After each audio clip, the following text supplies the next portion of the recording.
CEO வாங்க. தூங்கினது 13 ஆண்டு காலம் ஒரு பிரச்சனை சார். இதனால எந்த ஜாபுக்குமே நாங்க போகல சார். இதை நம்பி தான் உங்களுக்கு டீச்சர்ஸ் ஏஜ் எல்லாமே கிளாஸ் ஆயிடுச்சு சார் எல்லா லேடிஸும்.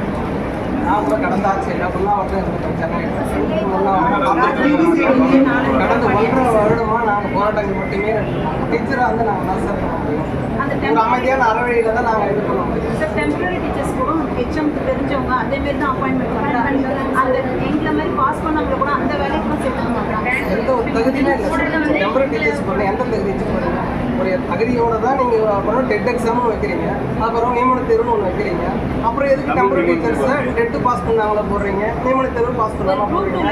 அப்புறம் எதுக்கு தமிழ் எக்ஸாம் டெஸ்ட் பாஸ் பண்ணாதான் மெயின் பேப்பரே வேல்யூஷன் பண்ணுறாங்க. அப்படி பண்ணியும் எங்களுக்கு ஜாப் போட மாட்டாங்க சார்.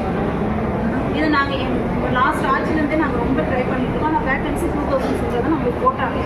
வேகன்சி இருக்கிற வேகன்சி எங்களை வச்சு ஃபில் பண்ணாங்க சார்.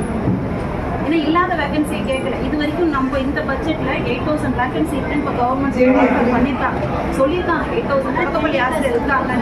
ஆனால் அதை எப்படி ஃபில் பண்ணுவோம்? எங்களை வச்சு தான் ஃபில் பண்ணுவாங்க சார். காலி இடங்கள் ஆர்டிஐ மூலியமா கேட்டால் கூட சொல்ல மாட்டாங்க.